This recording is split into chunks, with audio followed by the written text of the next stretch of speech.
Kita sekarang bergeser ke Prof. Titale. Pak John, saya yakin bahwa Bapak telah membaca informasi yang banyak begitu ya, dan ketika Bung Jerry dan Pak Andi menyampaikan informasi tadi, maka ada kesan yang baik begitu ya dari Undang-Undang Cipta Kerja ini. Artinya bahwa kita ingin benar-benar percaya bahwa Undang-Undang Cipta Kerja ini tidak akan merugikan gitu ya warga gereja, warga masyarakat, dan bahwa hak ekonomi warga dijamin. Begitulah kira-kira kesan yang kita dapat dari dua pembicara tadi. Menurut Prof, adakah sisi yang perlu kita lihat dengan tajam atau kita kritisir sehingga tentu saja kita tidak hanya terbuai gitu ya, tapi bahwa ada posisi kritis yang harus tetap kita pegang karena Undang-Undang Cipta Kerja ini tidak hanya menguntungkan manusia, tapi juga di pihak lain ada yang hal-hal yang perlu kemudian kita pikirkan serius, alam misalnya Prof, begitu kan?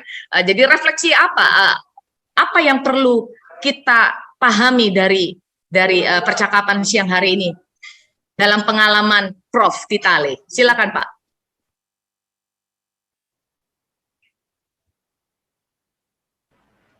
Ya, makasih. Ini kedengaran ya, saya ngomong. Ya. Jadi saya kira bicara sebagai gereja ya, sebagai gereja sudah pasti yang menjadi titik perhatian dari gereja adalah apakah kehidupan berbangsa dan bernegara, kehidupan bermasyarakat itu mendatangkan keadilan atau tidak bagi manusianya. Oke, faktor alam itu ya juga, tetapi penting juga, tetapi yang selalu bikin rame ini kan manusianya. Ya, karena dalam arti apakah itu mendatangkan keuntungan bagi manusianya atau mendatangkan malapetaka bagi manusia. Itu ukuran yang harus dilihat oleh gereja. Kalau itu baik, dukung dia. Kalau itu kurang, gereja harus mengatakan sesuatu. Ya, karena ini menyangkut bukan hanya warga gereja, menyangkut kemanusiaan. Ya, gereja harus ribut. Dari sisi itu, saya pikir karena manusia dan kemudian alam menjadi ukuran dari partisipasi gereja, panggilan gereja. Nah, pertanyaannya adalah apa yang sudah gereja lakukan sampai saat ini, baik sebelum ada Undang-Undang Cipta ini kerja maupun sesudah. Kalau tadi dikatakan secara teoritis, idealnya this is going to be good, ya. Ketika mendukung UMKM itu juga ideal, bagus sekali. Apalagi keinginannya untuk menciptakan daya saing ya dari bangsa ini, kita tidak keberatan mendukungnya. Yang saya mau katakan adalah apakah gereja sudah memiliki segala kelengkapan untuk mengatakan ini baik atau tidak. Di situ masalahnya. Karena ketika gereja harus mengatakan sesuatu, dia harus mengatakan berdasarkan data yang kuat. Ya. Nah, dalam kerangka itulah saya mau katakan bahwa, saya hanya mau mengatakan bahwa percakapan kita hari ini akan sangat berbeda dengan percakapan tentang rancangan undang-undang Omnibus Law ini pada tahun taruhlah 2019, ketika kita belum berhadapan dengan COVID. Saya akan katakan dampak COVID itu bagi kehidupan bergereja satu. Lalu tentu yang kedua, ada dua hal yang saya mau katakan berhubungan dengan gereja ini adalah percakapan-percakapan yang timbul dari pihak sisi agama ini adalah hal-hal yang kita alami akhir-akhir ini ya, menonjolnya ketika ada bulan Mei lalu ada perang antara Israel dan Hamas di Palestina. Makin mencuatkan, mempertajam isu agama dalam kehidupan berbangsa dan bernegara kita. Dua hal ini yang ingin saya angkat untuk kita perhatikan sebagai gereja. Dua hal ini tentu isu agama itu sudah ada lama, tetapi COVID ini sesuatu yang baru. Ya. Yang saya maksudkan barunya begini, dalam kerangka dampaknya bagi kehidupan bergereja, ada hubungannya. Yang pertama ya, saya harus mengatakan secara terus terang kepada kita sebagai gereja, bahwa COVID ini telah menghasilkan suatu perubahan bergereja kita yang sadar atau tidak telah menghancurkan atau paling tidak mempertanyakan kembali cara kehidupan bergereja kita. Yang saya maksud adalah ini. Ketika Jumat Agung tahun 2020, Perjamuan Kudus yang bagi kita di GPIB dirayakan secara virtual dan kepada kepala keluarga diberi kewenangan juga apabila virtual itu tidak bisa terjadi melayani Perjamuan Kudus. Menurut hemat saya disitulah doktrin bergereja kita itu sebetulnya runtuh. Hegemoni gereja, hegemoni agama atas umatnya runtuh. Umatnya langsung bisa berhubungan dengan Tuhan, tidak harus lewat gereja, tidak harus lewat pendeta. Karena kita percaya dengan Roh Kudus, seorang kepala keluarga pada Jumat Agung itu dengan niat dan ketulusan yang sungguh, dia melayani Perjamuan Kudus juga boleh. Yang sebelum tanggal itu, nggak boleh. Saya di Ambon mendengar diskusi di kalangan para dosen, nggak bisa itu, harus dilayani oleh pendeta. Kalau tidak kita harus rubah tata gereja dan sebagainya. Ini cara berpikir doktrinal yang saya mengatakan. Itu runtuh semua. Just because of pandemic ini. Dan warga gereja makin sadar, hey now we are free, we get more power di dalam kehidupan bergereja. Bukan hanya para presbiter, klerus ini yang berkuasa dalam kehidupan bergereja. Tuhan lewat Roh Kudus juga memungkinkan kita ikut mengatakan sesuatu tentang kehidupan bergereja.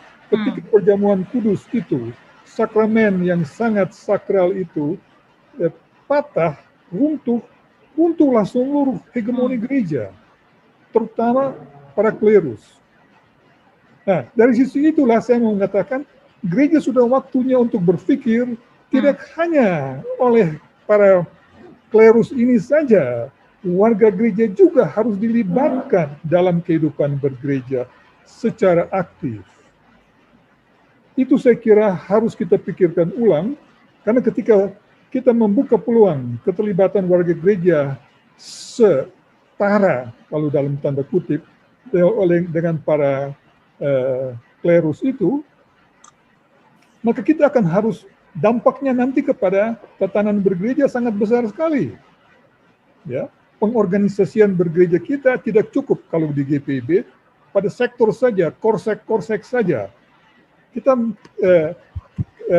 peristiwa itu membuka peluang kepada orang-orang di luar presbiter ikut terlibat dengan kualitas dan tanggung jawab yang sama dengan para presbiter. Dan ketika itu sudah kita buka, lalu mekanisme semacam itu yang saya bilang memungkinkan gereja melakukan monitoring terhadap perubahan yang terjadi misalnya dengan undang-undang ini terhadap hasilnya kepada manusia, apakah dia melayani manusia dengan baik atau tidak.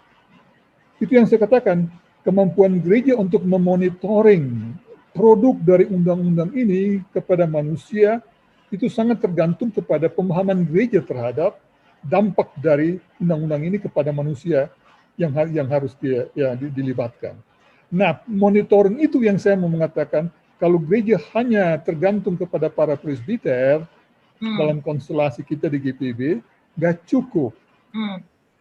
Gereja harus melibatkan lagi pihak lebih daripada para presbiter dengan kualifikasi dan kompetensi yang sama dengan para presbiter, supaya ada masukan-masukan, ada situasi dalam kehidupan bermasyarakat yang berhubungan dengan manusia tadi, apakah dia mendapatkan keadilan atau tidak, supaya gereja mendapatkan masukan itu, lalu gereja bersuara, entah mendukung, mempersiapkan warganya memasuki dunia kerja itu dengan berbagai cara, lalu cari banyak-banyak cara untuk mendukung itu, dan melakukan sesuatu di situ.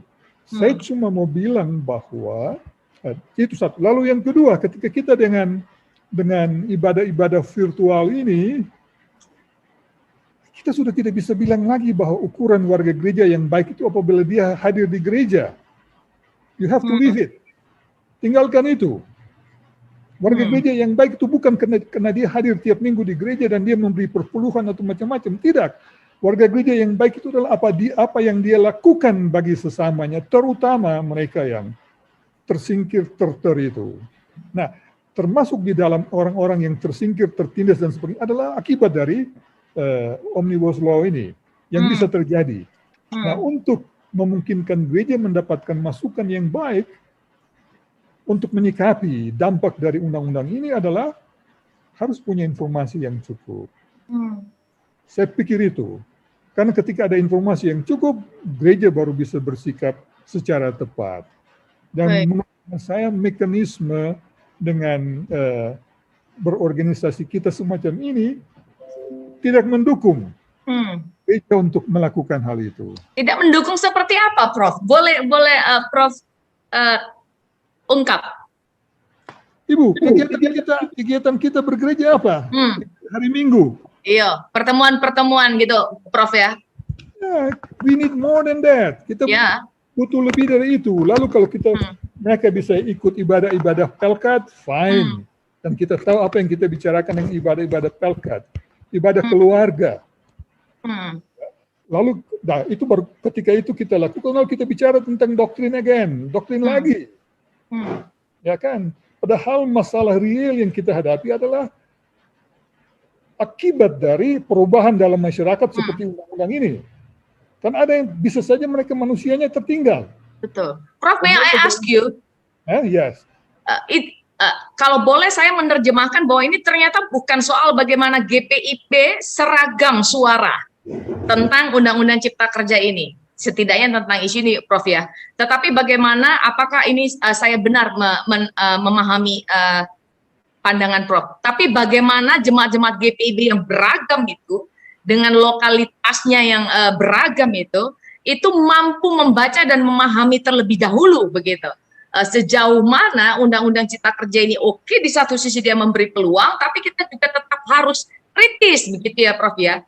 Apakah kemudian ia memberi dampak yang negatif terhadap warga gereja? Begitukah, Prof? Saya kira itu bukan warga gereja ya, dan warga masyarakat. Yes. Tidak melayani warga gereja saja. Yes. Kalau keadilan terjadi dengan orang yang bukan warga gereja pun, kita harus ngomong kan itu panggilan gereja. Nah, saya mau mengatakan mekanisme yang memungkinkan gereja melakukan itu sekarang terbuka luas dengan runtuhnya hegemoni dari para klerus itu.